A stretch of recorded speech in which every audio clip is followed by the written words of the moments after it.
Hasil pertandingan Inter Milan versus Empoli.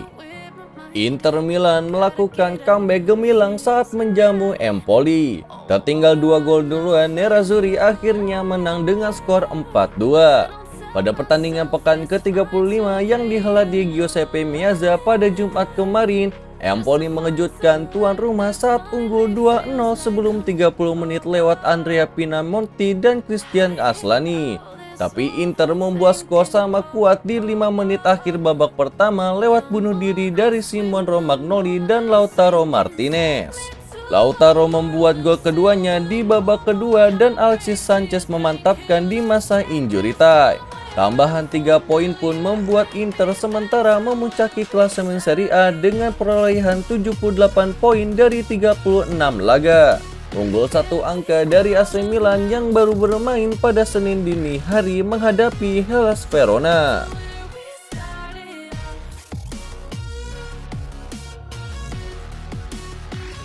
Hasil pertandingan Genoa versus Juventus. Laga yang digelar di Stadion Luigi Ferraris pada Sabtu dini hari waktu Indonesia Barat berlangsung sangat seru. Juventus mendominasi permainan dengan peluang-peluang emas yang diciptakannya, sementara Genoa bermain lebih bertahan dengan memanfaatkan serangan balik dengan cepat. Juventus baru bisa menjebol gawang Genoa pada menit ke-48. Dybala yang menjadi aktor utama terciptanya gol usai memanfaatkan operan pendek. Unggul 1 gol tak membuat Juventus bermain efektif. Genoa perlahan bangkit dan sukses mencetak gol penyeimbang di menit akhir laga, tepatnya menit ke-87 melalui Albert Gudmundsson. Lalu di menit ke-96 mereka kebobolan kali kedua. Domenico Cristico mencetak gol lewat titik putih dan membuat Genoa berbalik unggul 2-1 hingga peluit panjang dibunyikan.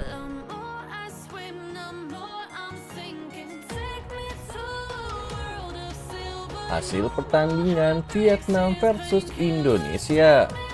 Timnas Indonesia U23 mengawali perjalanan di grup A SEA Games 2021 dengan hasil buruk setelah menelan kekalahan telak 3-0 dari tuan rumah Vietnam di Stadion Viet Tri Jumat tadi malam.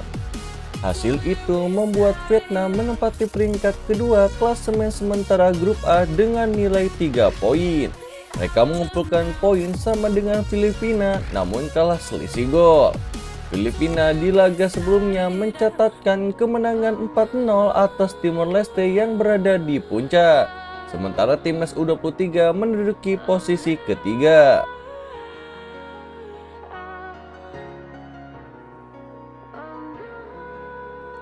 Resmi, Arsenal perpanjang kontrak Mikel Arteta. Arteta resmi bergabung dengan Arsenal di tahun 2019 kemarin. Ia menggantikan Unai Emery yang dipecat oleh manajemen Arsenal. Perlahan tapi pasti ex-gelandang The Gunners itu mulai mendongkrak performa Arsenal.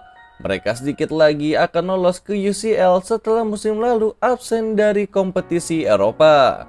Arteta mengaku gembira bisa mendapatkan perpanjangan kontrak untuk melatih Arsenal.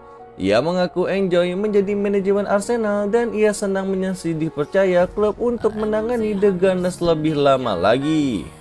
Arteta pun berjanji bahwa ia tidak akan berleha-leha setelah mendapatkan kontrak baru.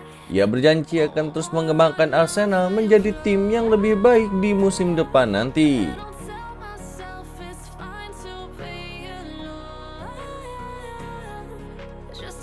Respect, Jose Mourinho menangis usai antar Roma ke final UEFA Conference League. Pelatih AS Roma yaitu Jose Mourinho menangis bahagia setelah berhasil mengantar Gelo Rossi lolos ke final UEFA Europa Conference League. Teraktua Roma sukses mengalahkan Leicester City 1-0 pada leg kedua semifinal UCL di Olimpico Jumat dini hari. Sebiji gol kemenangan Serigala Ibu Kota dicetak oleh Tammy Abraham pada menit ke-11. Roma lolos ke final dengan kemenangan agregat 2-1 setelah bermain imbang 1-1 pada leg pertama di Stadion King Power pekan lalu.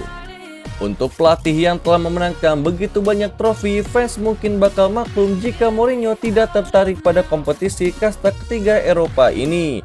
Tapi selepas peluit berakhir, sang Special One tampak emosional dan mulai menangis. Tercatat Mourinho jadi pelatih pertama yang memimpin timnya mencapai final kompetisi mayor Eropa dengan 4 klub berbeda, yaitu Porto, Inter Milan, Manchester United, dan kini Roma.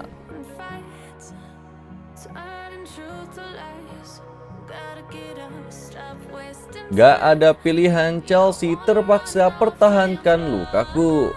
Lukaku bisa dianggap sebagai pembelian gagal Chelsea musim ini. Musim panas lalu dia direkrut dengan ekspektasi besar, terlebih karena Chelsea harus membayar dengan harga mahal. Awal musim lalu tampak tidak ada masalah, namun lambat laun Lukaku lebih sering dicadangkan karena tampak tidak cocok dengan permainan Chelsea. Kini Lukaku lebih sering masuk sebagai pemain pengganti, itu pun tidak benar-benar berdampak positif bagi tim. Diduga oleh Chelsea bakal berusaha melepas Lukaku untuk musim panas nanti. Terlebih jika tak bertahan, keduanya tidak cocok, salah satu harus pergi. Namun menurut Paul Merson, penjualan Lukaku tidak akan bisa dilakukan. Chelsea saat ini sedang dalam proses penjualan klub, mereka tidak bisa menjual Lukaku dengan rugi.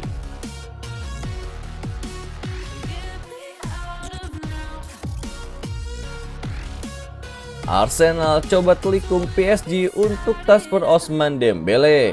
Dembele dipastikan akan jadi properti panas di musim panas nanti. Ini disebabkan kontraknya di Barcelona akan habis di musim panas nanti. Sejauh ini Barcelona kesulitan untuk mempertahankan sang winger. PSG dilaporkan sedang menggoda Dembele untuk kembali ke Prancis. Dilansir dari Football London, PSG memiliki pesaing berat untuk transfer Dembele. Arsenal dilaporkan tertarik untuk mengamankan sang winger. Menurut laporan tersebut, sejak tahun lalu nama Dembele sudah masuk dalam daftar incaran dari Arsenal. Mikel Arteta pun sangat terkesan dengan performa sang winger. Ia percaya Dembele bisa membuat lini serangnya jadi lebih ciamik. Itulah mengapa ia meminta manajemen Arsenal untuk mengamankan jasa sang winger di musim panas nanti.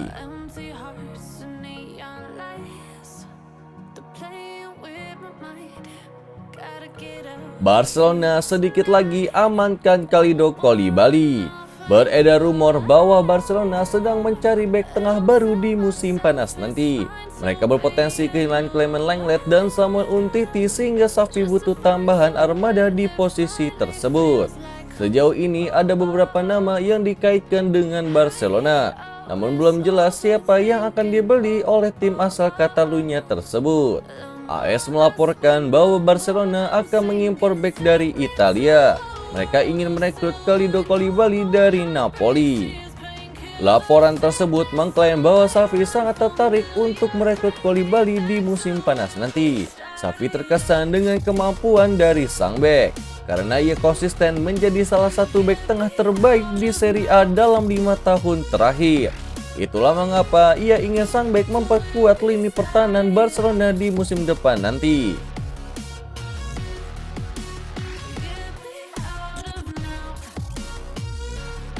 Edinson Cavani menyesal bertahan di MU. Cavani bergabung dengan Manchester United di tahun 2020 kemarin. Ia seharusnya cabut dari Old Trafford di tahun 2021, namun ia diyakinkan oleh Solskjaer untuk bertahan 1 tahun lagi di MU. Namun beredar kabar bahwa Cavani tidak happy di MU untuk musim ini. Pasalnya MU merekrut Cristiano Ronaldo dari Juventus sehingga posisinya sebagai striker utama Setan Merah tergusur. Ketika dikonfirmasi rumor itu, begini jawaban sang striker. Cavani mengaku menyesal bertahan di Manchester United karena ia menyebutkan kehadiran Ronaldo berpengaruh sangat banyak pada jam bermain yang ia dapatkan. Lebih lanjut, Cavani mengakui kedatangan Ronaldo ke Manchester United terlalu dekat dengan penutupan bursa transfer, sehingga ia kesulitan mencari klub baru. Alhasil, ia tidak bisa pindah klub dan terpaksa bertahan di Manchester United selama musim 2021-2022 ini. Itulah berita sepak bola terbaru hari ini yang kami rangkum.